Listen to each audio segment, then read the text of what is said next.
నమస్తే, welcome back to Narayana real estate. ఈరోజు మీ ముందుకు అమరావతి రాజధానిలో ఉన్నటువంటి డెవలప్మెంట్స్ మరియు ఇక్కడ ఎల్పిఎస్ ప్లాట్స్ వివరములు ఎక్స్ప్లెయిన్ చేస్తున్నాం. చూడండి, ఇక్కడ ఎమ్మెల్యే ఎమ్మెల్సీ క్వార్టర్స్కు దగ్గరలోనే సిడిఎస్ఎస్ రోడ్డుకి లెఫ్ట్ సైడ్ ఉన్నటువంటి ఏపీసీఆర్డీ ఆఫీస్కు దగ్గరలోనే మనకి కొన్ని ప్లాట్స్ కూడా ఉన్నవి.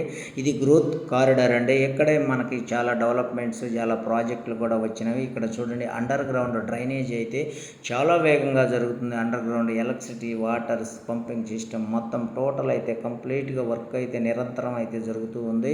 ఇక్కడ మనకు ప్రక్కనే అతిపెద్ద 7 స్టార్ హోటల్ కూడా ఉంది. ఇక్కడ క్వాంటమ్ వ్యాలీ అయితే వర్క్ అయితే చాలా వేగంగా జరుగుతుంది. మనకి సిటీ యాక్సెస్ రోడ్డుకు దగ్గరలోనే మనకి బీట్స్ పిలానీ లాంటి పెద్ద పెద్ద యూనివర్సిటీలు కూడా వస్తున్నాయండి. చూడండి, అతివేగంగా జరుగుతున్న అమరావతి గ్రోత్ కారిడార్లో కనీసం ఒక్కసారి విజిట్ చేసి మీకు నచ్చితే ప్లాట్స్ అయితే తీసుకోండి. ఎందుకంటే రాబోయే రోజుల్లో రేట్లు అయితే విపరీతంగా పెరిగిపోతాయి సార్. ఇదే రైట్ టైం సార్. ఒక్కసారి విజిట్ చేయండి. డెవలప్మెంట్స్ అన్నీ ఒక్కసారి చూడండి. ఇక్కడైతే జడ్జిస్ బంగ్లాస్ కావచ్చు, ప్రభుత్వ కార్యాలయాలు కావచ్చు, ప్రభుత్వ క్వార్టర్స్ కావచ్చు, ఎటు చూసిన డెవలప్మెంట్స్, పెద్ద పెద్ద హాస్పిటల్స్, బసవతారకం లాంటి హాస్పిటల్స్ కావచ్చు, ఫోర్నిక్స్ ల్యాబ్స్ కావచ్చు, ఎటు చూసిన యూనివర్సిటీస్ కావచ్చు, చాలా వేగంగా అయితే వర్క్ అయితే జరుగుతూ ఉంది. పెద్ద పెద్ద యూనివర్సిటీలు ఆల్రెడీ వెల్ ఎస్టాబ్లిష్ అయిపోయాయండి. చూడండి బంగ్లాలు.